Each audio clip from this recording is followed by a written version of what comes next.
you. Leaning, I'm so in love with you. Love is dead. I'm so in love with you. I'm so in love with you.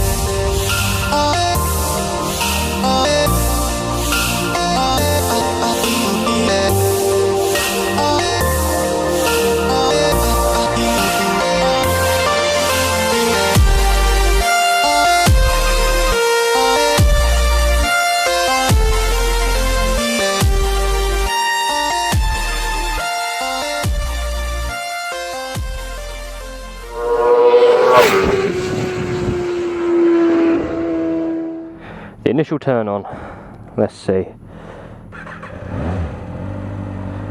Okay, so let's give this a go then. So I'm just going to do a review of this. They've given it to me for an hour, so thank you very much Colchester Kawasaki. We're going to take it for a spin and I'm going to tell you what I think about it. So this bike is a 2015 ZX-636 and this is my first time riding a Kawasaki Ninja. I'm just doing initial thoughts at the moment. And my first initial thought is probably how big it is. Not in terms of the bike engine or the bike, anything like that, but physically. At the back it feels quite small, you know, my legs are quite cramped up and the seat's rock solid. However, the front end of it feels massive. And it was the same with the ER6 that I rode, the ER6F. The mirrors, they're so far away, which I haven't got a problem with. It's just a little bit weird for me. The cockpit seems massive, like there is so much space around there that it just feels a little weird. But that's first impressions really. It'll grow on me, I'm sure. I like the dash. I like the fact that you've got the power settings and the traction control, which is nice for a 600 to have, I think. I think there's too much focus on the 1000s having all of the tech and the 600s get pushed aside, but this, I got a bug in my face. Nasty bug as well. But yeah, this seems to have gotten the full package, the same as the ZX-10. Obviously it's got downgraded brakes from the ZX-10 and that sort of thing, but you've got 1000cc of lump to get past there. So I'm gonna start with engine. Reason being, it's the first thing that I noticed when I turned it on. Engine and the throttle control. So engine for me, as with all new bikes, it lacks in feel. And not because it's, you know, it's new or anything, it just feels a bit too smooth. Oh Christ, this is a... okay, where are we going? Where's the reservoir? You went the wrong way ages ago. We'll go that way. So yeah, the main thing that I've noticed is the sluggishness of it, but that's possibly because I'm riding it quite low in the rev range at the moment. I'm yet to warm up to the bike, so I'll get back to you on that. But things like the throttle opening up, now it possibly because I've got the sprocket conversion on mine, but this feels like it lacks in mid-range. Dear God, ow! It is so uncomfortable, like ridiculously uncomfortable. So the power of the bike, I'm guessing, starts up here somewhere. I haven't taken it up to anywhere near even like 10.5, 11 or 12k yet. So I'm going to try and take it up there, but the trouble is in first gear doing that you're already breaking every speed limit, so maybe I will, maybe I won't. So like I say, this is on full power mode at the moment. I'm putting traction control on 1, because when I did open it up a little bit I felt like it was lacking. You open the throttle and it takes a little while to end up doing anything, and the Kawasaki's have always been infamous for, you know, you have to be way up there in the rev range to get anything out of it. And you know, just riding it around at kind of some speed but not ridiculous speed, it feels all that as though like it needs just that little bit more mid-range, just a little bit. So let's take it up. That was neutral. You have to twist your wrist well far around to get anything. Yeah, I don't want this to be another review where I just slag a bike off, but so far it's not feeling promising for me. Personally, not something I want. So I'm going to try and find nice things about it. So section 1, engine. So the engine feels like it's got plenty of torque, but you need to be really, really high up in that rev range. I'm sat at, what, 7,000 revs now, and if I open the engine up, I don't get much. Like, I can go basically for half to 3/4 throttle, and I'm this far behind the car and not have any worries about going into the back of it. In the grand scheme of things though, it does feel nice. It's smooth, it's progressive, it's got plenty of go to it. But like I say, you need to be really high up in that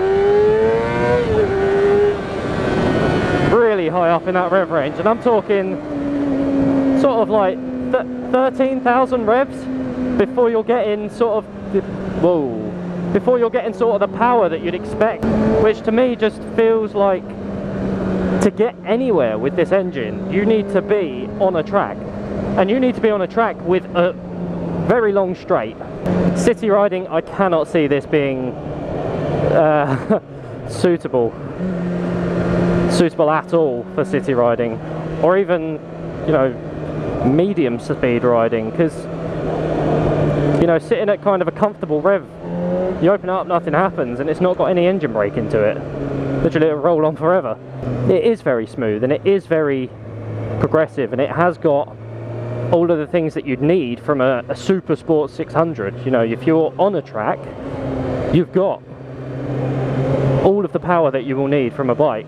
You've just got to not be afraid to take it up to that limit, almost at the limiter. But all in all, the engine does feel nice. I just think it needs to be geared slightly differently, that it's got more mid-range than just being way up there in the revs, because it's unusable. That sort of power is unusable. If you're overtaking a car, you don't want to have to knock it down 3 gears just to be able to get past them. You want to just have that instant power at your fingertips. So my next section, now I've been around some nice twisty roads now.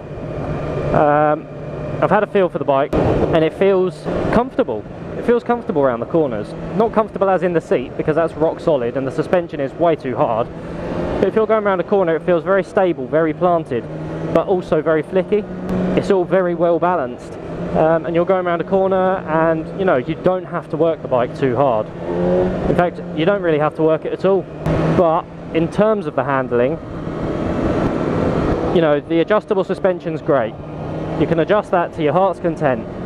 I would definitely suggest softening it. If you're going to be using it on the road, soften it, because this bike is not for someone who has I don't know, piles. If you've got piles, you do not want to be on this. But like I say, in the corners it does feel planted, it does feel smooth, it does feel, you know, like it's meant to be doing this. You know, even, you know, just going around a corner like this, you don't feel like you're worrying about grip. You don't feel like you're worrying about the way the wheels are going. You don't feel like you're worrying about anything really. It's just so comfortable around the corners. And I think that's probably where this bike's going to excel. Obviously I haven't got the other, you know, 600 class bikes to compare it to, apart from my own, which is, you know, 15 years younger. Older. But I am very sat up on this bike. I'm very upright. It doesn't feel like it's a pain on my wrists or my knees. Granted, it's a pain on my arse, mostly because I can't feel my arse, and I've only been on it for, what, 10 minutes. You know, straight lines, you go over a bump, you'll feel it in your nudges before you feel it anywhere else.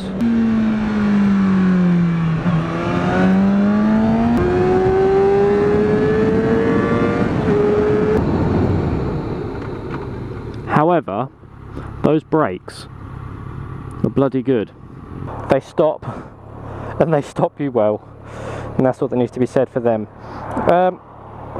One thing that I did just notice, however, that I really do like is the tank.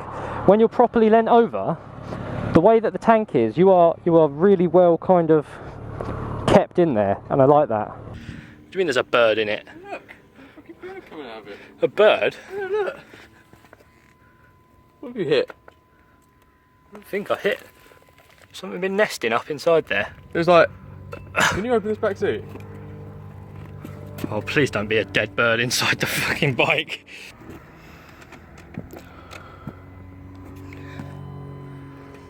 There's no birds or anything in there. No. I can see. There's a considerable amount of feathers. Oh well. So anyway, Here is a Ninja 636. Like I said, don't like the engine. It's bloody uncomfortable. The brakes are amazing. We'll get to that in a bit. But there it is. We're here at Abberton Reservoir. Been here before. It's very pretty. So I'm just going to do some runs up and down here with it to get a grip of exactly how it runs. And then I'll get back to you. Bye. I'm going to do a start-up sound video now, actually. That's what it does. And then... So this is with the Leo Vince pan on it. That's what it sounds like.